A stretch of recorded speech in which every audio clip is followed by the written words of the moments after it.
So, I hope you had a fabulous Christmas and are looking forward to a happy gardening new year. And to help you with that, I've got a couple of garden experts together just before Christmas for a bit of a festive gardening chat. None other than award-winning garden designer David Stevens and horticulturist and broadcaster John Stirland. We discussed all manner of gardening topics, including plants to give you winter interest, the one indispensable garden tool our experts cannot do without, and a host of other useful gardening tips too. Let's start then with those winter plants to ensure all year round interest in your garden. You go first. Well, I'll go with the things I've got in the garden at the moment. You can now have clematis all the year round, absolutely no problem. And my winter one is Wisley Cream. There's another one called Freckles, Serosa Wisley Cream, and Freckles is another one, beautiful one with flecks of pink in. I've got Mahonia out. I've got winter jasmine, which is growing up my summer rose. That's all cut back now. There's no way I want rose flowers at Christmas, so everything's been cut back, ready for spring. And that the winter jasmine that have grown through it, that's flowering now. So using one plant, to grow. You're doubling up, aren't you? Yeah, absolutely. Yeah, what most important? Yeah. I've got the other. Hellebores. Oh yes. Christmas hellebore is going to be fabulous for Christmas. Yeah, mine are in flower right now. It's not Helleborus niger, which is the Christmas rose, but it's just full of flower. Really, really. Again, that's its third season, and it's got better and better each year. And the other clematis I grow for winter interest is Armandii, which again is an evergreen with a big leaf and wonderful waxy, creamy flowers, creamy white flower, which smell wonderful. It's a really very, very fragrant plant. I've got winter flowering jasmine, same as you, Jasmine nudiflorum. The other wonderful one that was very trendy a few years ago, Fatsia spider's web, which is the variegated Fatsia, which is looking brilliant now because it's really standing out. That one, and Euonymus silver queen, I've got a big one at the bottom of the garden. And of course that wonderful Viburnum boddentensia, which is flowering right now. Yeah. And I've got a big one. We inherited it. It's enormous. It must be, 14, 15 feet high and as much across. And it's just full of flower. Absolutely gorgeous. And such a beautiful scent as well. Yeah. Absolutely. If you can get this mixture of a few evergreen shrubs and some of the winter hamamelis and things like that. And that's fragrant too. And then on the ground, cyclamen coum, things like that. Yeah. You can have a fabulous display. Iris unguicularis. Yes. I love that name. Yeah, good one, that. Yeah. And the people forget that, of course, hardy perennials, they think are all deciduous and die down in the winter. But think of all the euphorbias, all the spurges, which are looking absolutely gorgeous now and give you so much winter interest. I've got this one called Humpty Dumpty, which I wasn't sure what it was, so I sent a picture down to our good friend Rosie Hardy, and what she doesn't know about plants isn't worth knowing. She says, "Oh, that's Humpty Dumpty," which is a lovely name because it is very dome shaped. It's an absolute beauty, but it's looking fabulous at the moment. Yeah, it's fabulous, and they've got the berries. Cotoneasters and things like that. Oh, yes. And I've got a wonderful malus. Actually, it's not ours. It's in the verge opposite, but it hangs over our boundary. And it's full of wonderful red crab apples. And, of course, the birds and blackbirds and the pigeons and everything else love it. And they're feeding off it no end. They really David, are. What do you call that when you're borrowed landscape? Borrowed landscape, yeah, absolutely. Borrowed landscape. Yeah. And the secret with borrowed landscape, if you've got one on the other side of your boundary, birch or whatever, bring a couple into your garden, then screen that boundary out, and looks as though your garden goes on into the next area. And it's a really good way of increasing visual space. And for smaller gardens, skimmias, I think, are really good value as well. A couple of good skimmias. The Reevesiana is the self fertilizing one, isn't it? Yes, Hermaphrodite, I think that's hermaphrodite. Yes, That's it. the technical the term for it. But in other words, it's incestuous. And and rubella is a beautiful male. The buds are fantastic, and Yeah. of course, it's great if you've got females for Getting berries, yeah. pollinating. Yeah, yeah. But they do like a bit of an acid soil, don't they? yeah, So they that's do the secret. well drained acid Yeah. soil. Yeah, yeah. yeah. The thing is with my hydrangeas, I've got alkaline, slightly a neutral alkaline, Yeah. but I use sulfur chips. Yeah, And just spread sulfur chips underneath, tickle them That's in, it. and that just makes it acid enough to keep my aspera and my quercifolia going. Because to me, one of the most important things to know is the pH of your soil. If Exactly. you find you've got neutral or alkaline soil, don't start planting rhododendrons No, because you'll watch no. them go backwards. yeah. And if you move into a new house, new property, very often the builders will have made a mess, as they do, but they often bring topsoil in and spread it over the garden or in a different part of the garden. And of course, the acidity or alkalinity, the pH of that soil may be totally different to the underlying soil in the garden. So always test your pH with your acidity values in maybe, half a dozen places in the garden, depending on the size of the garden, It just is to see worth what it, you've got. David, yeah. One of the best things when you move in, just check. Yep. Just do that and you'll save yourself a fortune. And you get these little soil testing meters now, and they're surprisingly accurate. They really are, and they only cost, I don't know, £6 or something like that, and they don't last forever. But it's a really good guide, so do check it out, because there's more plants wasted just through not checking that. And the other thing I always say to people with plants, do read the flipping label when you buy the thing, because it gives you the basic information there. How big does it get? Does it like sun or shade or damp or dry or whatever? And it'll give you a good clue as to how to get it started. So, just do a bit of your homework first. Yeah, exactly. Any thoughts about what do you give a gardener for Christmas? Because surely they've got everything, haven't they? I tell you what, I mean, because we're all in that situation, and our kids said, you're pushing on a bit, Granddad. You must have everything. And I say, there's one thing a gardener always wants: are good pairs of gardening gloves that are tough and you can tackle good pruning jobs. And if you're doing pruning jobs, another pair of secateurs is always welcome. It really is. So those are my two have to go to presents, certainly. And I know I've got a couple of them under the tree at the moment. Oh, have you? Yeah. Yeah. Well, I mean, exactly the same. Yeah, the tools are to me the most important. And if you, again, that pH kit, if somebody is just starting gardening, and just tell them to check the soil. And I know the other thing a lot of money. that I always want are plant supports. Oh, And I know a very good market in a certain East Anglian town that sells them at really good prices. So let's think then about the new year, and particularly for members who need that little bit of inspiration. You get to the end of the year, don't you? You sense spring is not that far away now. It's only a month or so when we get into sort of January, and maybe we should. This is the year we're going to do that gardening project. What are the sort of things we ought to take into account? Oh, for a project, I'll leave that one to David. But I've been out there tidying things that aren't ornamental. There's some nice ornamental things, seed heads and things like that. To leave those, but other things I love to tidy up. Go through with the fork and tickle the soil up, get a bit of air in there, and I always look forward to. It's getting to know your plants, because sometimes people go out there and they throw in fertilizer around and things like that, and end up the plants grow so well and they lose out on flower and etc.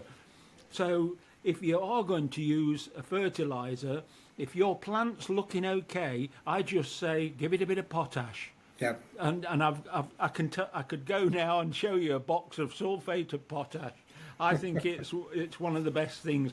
And bonfire ash and things like that is good because you've got the carbon in it as well. Sweetens the soil. Yeah. And the question Go and get out there and look at the plant and find out everything you can about it, because it's fabulous when you do go and you know that a little bit about that plant.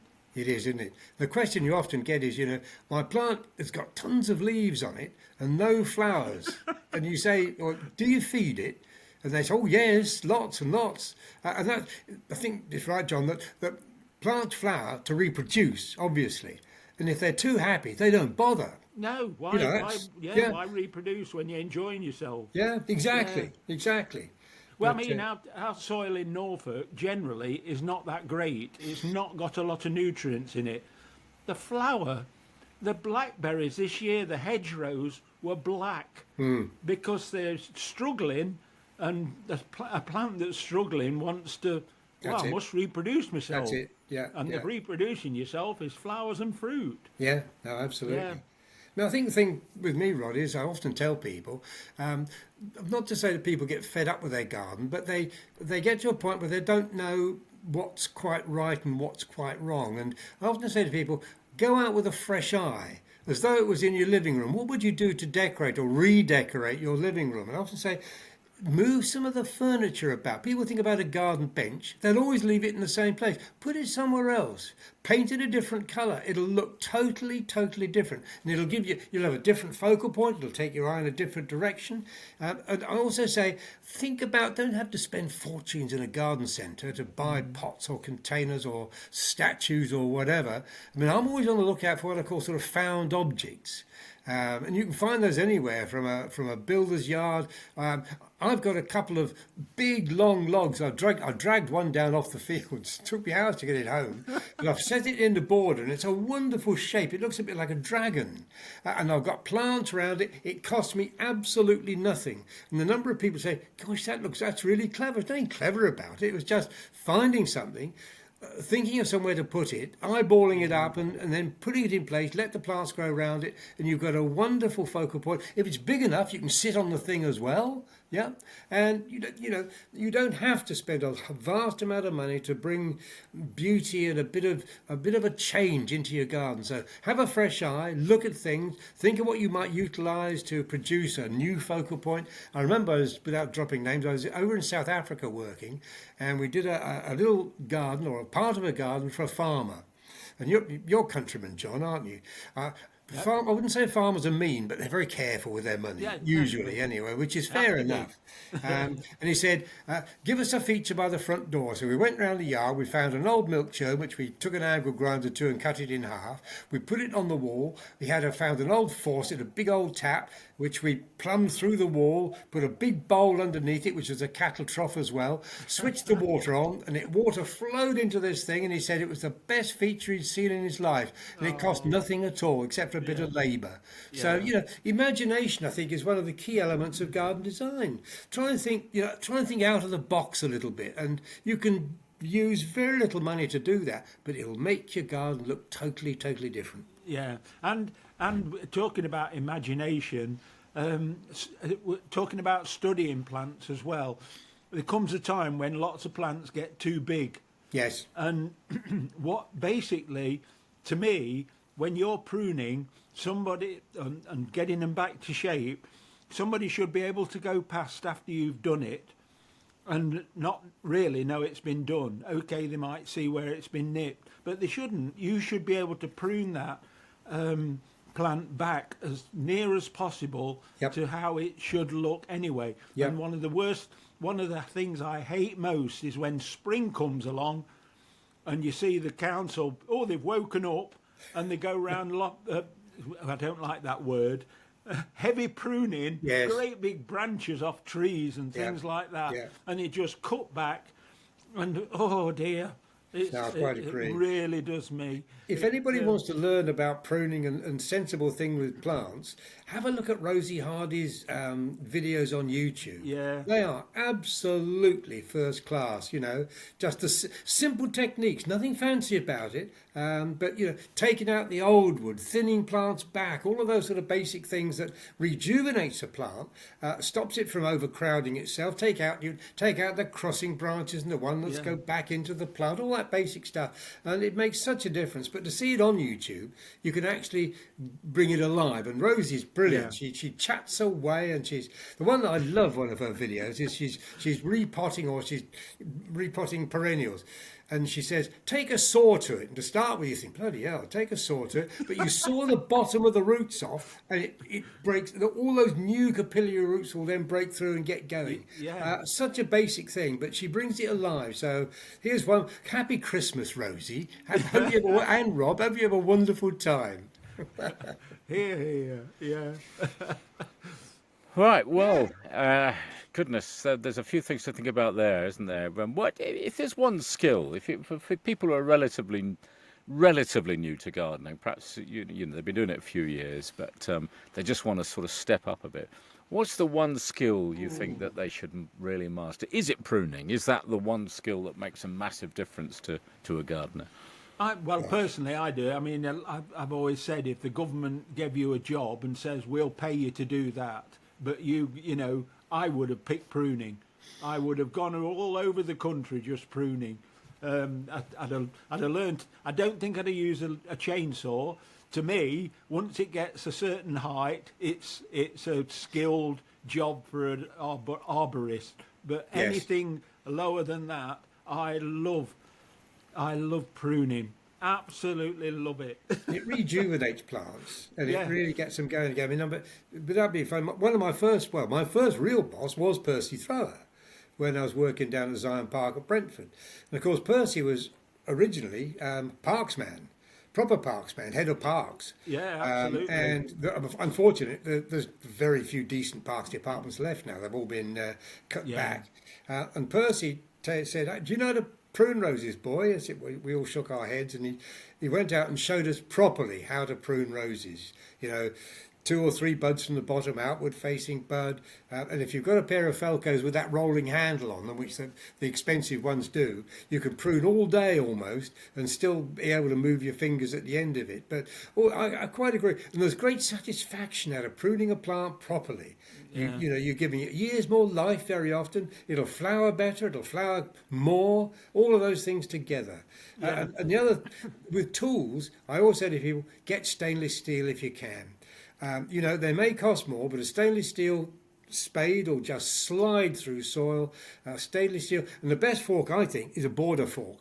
I often call it ladies' fork, which is slightly sexist, which is wrong. But a border fork is slightly narrower, and you can get in between plants and fiddle about and get your weeds out and all that stuff. Of course, you can top dressing in spring, the wonderful plant grow, compost, something like that. You can top dress it on, just fork it gently in, and with a border fork, that's perfect. It really does. Yeah? In fact, a fork's one of the most important. You can dig with it. You can use it as a rake. You can take drills out with it. Exactly. So, leaf gathering, leaf clearance, all that thing. All that sort of thing. Yeah, it's a great tool. Is a fork. Well, there you go. There's a Christmas present right there.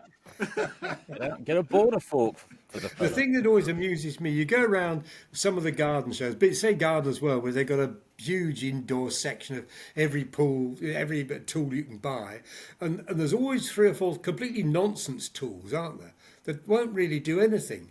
Years ago, I was at Gardeners World, and somebody gave me what they call a spork, which is a cross between a fork and a it's bloody useless. It won't do either thing properly. It's stainless steel. It looks lovely. Looks like a proper tool, but it doesn't work. Yeah, I think somebody once told me you can garden with if you got a fork, a knife, and some string, a ball of string. That would be Jeff Hamilton. That would have been Jeff. Yeah, that it probably was. Yeah.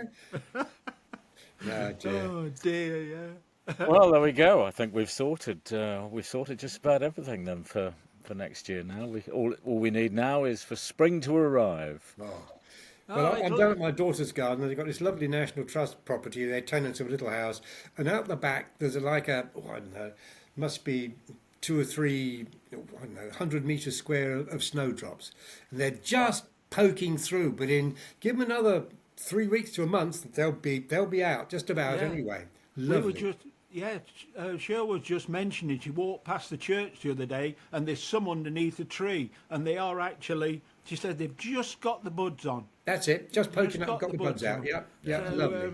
yeah, And that spring's coming, don't you? When you see the snowdrops out, that's brilliant. My rhodos are budding up furious, and the camellias full of buds, and rhodos are full of buds at the moment. Yeah, But we're just acid, where you're just alkaline, John. So I get away with the rhodos are fine. I don't need to acidify the soil anymore at all. Don't try to grow them. If I wanted to grow a rhodea, to be in a pot. Yep. I'd Or grow it raised. in You a could do a pot. big raised bed, perhaps. Listen, gents, I wish you a very, very Merry Christmas. Thanks so much for coming on, and we'll get this out to our members almost immediately. That'll be my next job, and I wish you both the happiest of Christmases and New Years. And here's to a really happy gardening year next year. Decent weather, not too hot, not too cold, just right. We'll make do with what we've got right, whatever we get right. Yeah, And whatever nature. I'll play you out with. Oh, here we go. With Santa.